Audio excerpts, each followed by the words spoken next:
আজ আমি আপনাদের মুসুর ডাল দিয়ে ফুলকপির বড়া বানানো দেখাবো। নমস্কার, আমি রুমি। আপনাদের সবাইকে আবারও একটা দারুণ স্বাদের রেসিপিতে স্বাগত। প্রথমে আমি 100 গ্রাম মুসুর ডাল নিয়েছি। কিছুটা পরিমাণ জল দিয়ে দিলাম। মুসুর ডালগুলোকে খুব ভালো করে ধুয়ে এরকমই জলে ভিজিয়ে রেখে দিতে হবে। কিছুক্ষণ জলে ভিজিয়ে রাখার পরে মুসুর ডালগুলোকে মিক্সির জারের মধ্যে নিয়ে খুব ভালো করে পেস্ট করে নিলাম। আর আমি কয়েকটা ফুলকপির টুকরো নিয়েছি, গ্রেটারের সাহায্যে গ্রেট করে নিতে হবে। সমস্ত ফুলকপির টুকরোগুলোকে গ্রেটারের সাহায্যে গ্রেট করে নিয়েছিলাম। স্বাদ অনুযায়ী লবণ, হলুদ গুঁড়ো, লঙ্কার গুঁড়ো, কুচনো পেঁয়াজ, কুচনো লঙ্কা আর দিয়ে দিলাম কুচনো ধনেপাতা।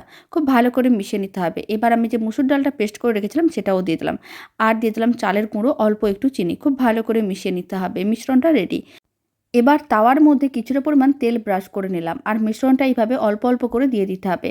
আবারও অল্প একটু করে তেল দিয়ে দিতে হবে। তারপরে উল্টে পাল্টে লাল লাল করে ভেজে নিতে হবে। আপনারা চাইলে আরও একটু বেশি পরিমাণ তেল দিয়েও বড়াগুলোকে ভেজে নিতে পারেন। উল্টে পাল্টে লাল লাল করে ভেজে নিলেই দারুণ স্বাদের বড়াগুলো একেবারেই রেডি।